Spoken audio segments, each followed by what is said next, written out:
Assalamualaikum warahmatullahi wabarakatuh. Salam sejahtera untuk kita semua. Om Swastiastu, Namo Buddhaya, dan salam kebajikan. Selamat datang kami ucapkan kepada mahasiswa baru Ilmu Komunikasi Universitas Semarang. Selamat bergabung dan selamat menjalani dunia baru bersama program studi S1 Ilmu Komunikasi. Program studi S1 Ilmu Komunikasi memiliki slogan Be Different, Think Different. Itu artinya kami mendorong mahasiswa untuk bisa berpikir kreatif sehingga menjadi manusia yang lebih produktif. Terutama pada era media sosial dan media online pada masa sekarang ini.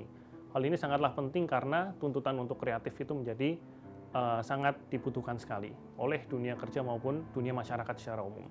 Dan di sini dalam program studi S1 Ilmu Komunikasi ini, kami sudah merancang berbagai kegiatan dan berbagai perkuliahan untuk mencapai hal tersebut.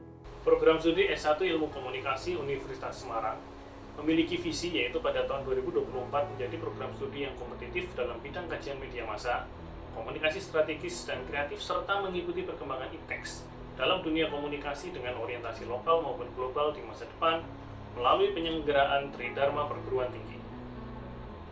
Sedangkan misi dari program studi S1 Ilmu Komunikasi adalah menyelenggarakan pengajaran secara efektif dan efisien, menghasilkan sumber daya insani, melaksanakan penelitian secara inovatif dan produktif, memberikan bimbingan, penyuluhan, dan pemberdayaan kepada masyarakat, menjalin kerjasama dengan berbagai pihak, meningkatkan kinerja dan kompetensi sivitas akademika, dan terakhir menghasilkan lulusan yang mampu melanjutkan pendidikan ke jenjang yang lebih tinggi.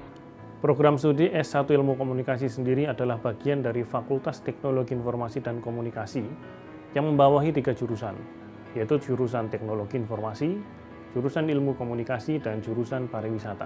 Program studi S1 Ilmu Komunikasi sendiri dikelola oleh berbagai dosen yang berkompeten di berbagai bidang. Ada Ibu Erika Dwi Setiawati, SOS MIKOM. Beliau sekarang ini menjabat sebagai Wakil Dekan 2 Bidang Keuangan dan Umum. Dan beliau ini lulusan dari Magister Ilmu Komunikasi Universitas 11 Maret. Beliau berkompeten dalam bidang periklanan, desain komunikasi visual, dan desain grafis. Kemudian ada saya sendiri yaitu Fajrian Nurfanani, SOS MIKOM, yang kebetulan saat ini menjabat sebagai Ketua Jurusan dari program studi S1 Ilmu Komunikasi. Saya sendiri lulusan dari Magister Ilmu Komunikasi Universitas Diponegoro dan akan mengampu di berbagai mata kuliah terkait dengan komunikasi pembangunan, sosiologi komunikasi, hingga dengan komunikasi politik juga. Berikutnya ada Bapak Firdaus Azwar Ersyad, SSN, MSN. Beliau ini saat ini menjabat sebagai Sekretaris Jurusan dan lulusan dari Magister Pengkajian Seni Urban dan Industri Budaya, Institut Kesenian Jakarta. Beliau akan banyak mengampu dalam bidang fotografi, desain grafis, komputer grafis, hingga ke mata kuliah yang berhubungan dengan produksi acara televisi. Kemudian ada Bapak Edi Nurwahyu Julianto, SOS MIKOM. Beliau ini lulusan dari Magister Ilmu Komunikasi Universitas Diponegoro dan saat ini menjabat sebagai Koordinator Laboratorium sekaligus Kepala Laboratorium Fotografi. Beliau akan banyak bertemu di mata kuliah yang berhubungan dengan produksi acara televisi dan juga komunikasi pemasaran. Kemudian ada Bapak Yulianto Budi Setiawan, SOS MSc, yang saat ini sedang studi doktoral di Ilmu Komunikasi Universitas Indonesia dan saat ini menjabat sebagai Ketua Laboratorium Televisi dan Radio. Bapak Yuli ini akan banyak mengajar dalam bidang komunikasi gender dan opini publik. Berikutnya ada Ibu Gita Aprinta, Ester Betseba, SOS MSc. Beliau ini sedang studi doktoral juga di Ilmu Komunikasi Universitas Indonesia dan saat ini menjabat juga sebagai Kepala Laboratorium Komunikasi Visual. Beliau ini berkecimpung dalam bidang public relations sehingga akan banyak bertemu dengan beliau saat mengampu mata kuliah, saat mengikuti perkuliahan yang berhubungan dengan public relations. Kemudian ada Ibu Karisma Ayu Febriana, MIKOM. Beliau ini adalah Magister Ilmu Komunikasi dari Universitas 11 Maret. Saat ini juga menjabat sebagai Kepala Laboratorium Editing dan Animasi. Beliau akan banyak bertemu dengan mahasiswa yang mengikuti perkuliahan terkait dengan jurnalistik. Kemudian ada Bapak Ami Saptiono, Esikom Emikom. Beliau adalah lulusan dari Magister Ilmu Komunikasi Universitas Diponegoro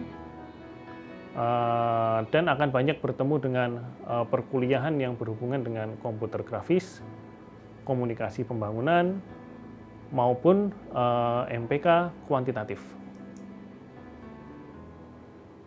Selain dosen-dosen tadi, masih banyak juga tenaga pengajar yang kami ambil dari praktisi di seluruh industri komunikasi yang ada di Kota Semarang, seperti dari TVRI, Kompas TV, Gajah Mada FM, Suara Merdeka, dan sebagainya.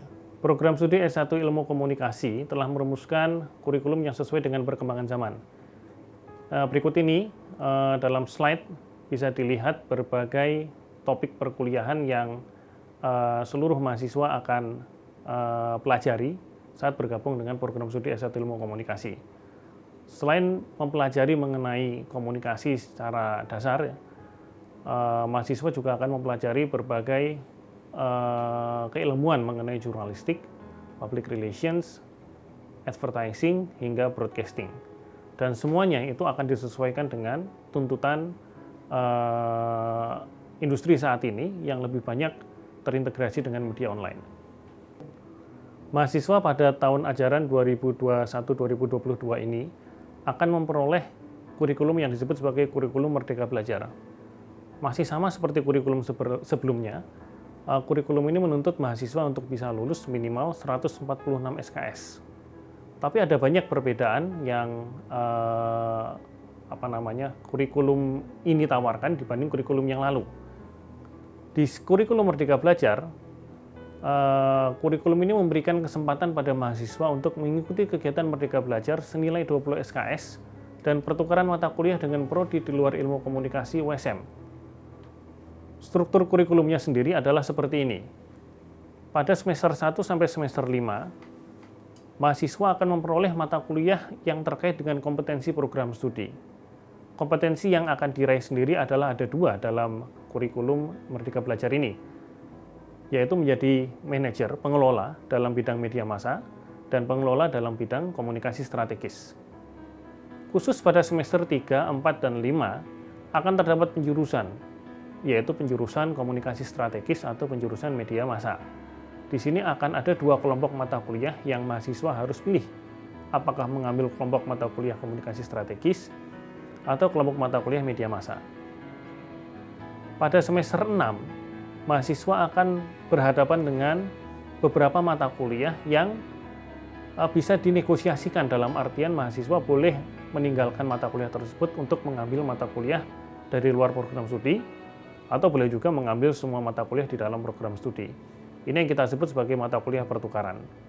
Dan terakhir di semester 7, mahasiswa bisa mengikuti perkuliahan secara reguler, mengerjakan laporan penelitian kemudian lulus, atau juga mengikuti kegiatan Merdeka Belajar yang diselenggarakan oleh pemerintah maupun oleh USM itu sendiri, yang nanti akan terkonversi menjadi 20 SKS. Sekaligus nanti akan bisa digunakan untuk kelulusan, yaitu untuk skripsi. Lama studinya sendiri bisa ditempuh selama minimal 3,5 tahun, dan maksimal adalah 14 semester, yaitu 7 tahun. Selama studi ini bisa cepat ditempuh jika setiap semester bisa mengambil 24 SKS, yang syaratnya berarti setiap semester IP-nya harus di atas 3. Kemudian untuk kelulusan sendiri, ada beberapa syarat yang dituntut oleh program studi S1 Ilmu Komunikasi, yaitu adalah menyelesaikan beban studi minimal 146 SKS, IPK minimal 2 tanpa nilai E, memiliki sertifikat pengenalan akademik atau PAKEM, kemudian seluruh mata kuliah MPK, mata kuliah pengembangan kepribadian, itu minimal C, itu antara lain adalah agama, kewarganegaraan, dan bahasa Indonesia. Nilai TOEFL minimal 400, dan nilai TOEFL ini haruslah keluar dari Bina Bahasa Jaya yang dikelola oleh Universitas Semarang. Kemudian jumlah nilai D juga tidak lebih dari 25% dari jumlah total SKS.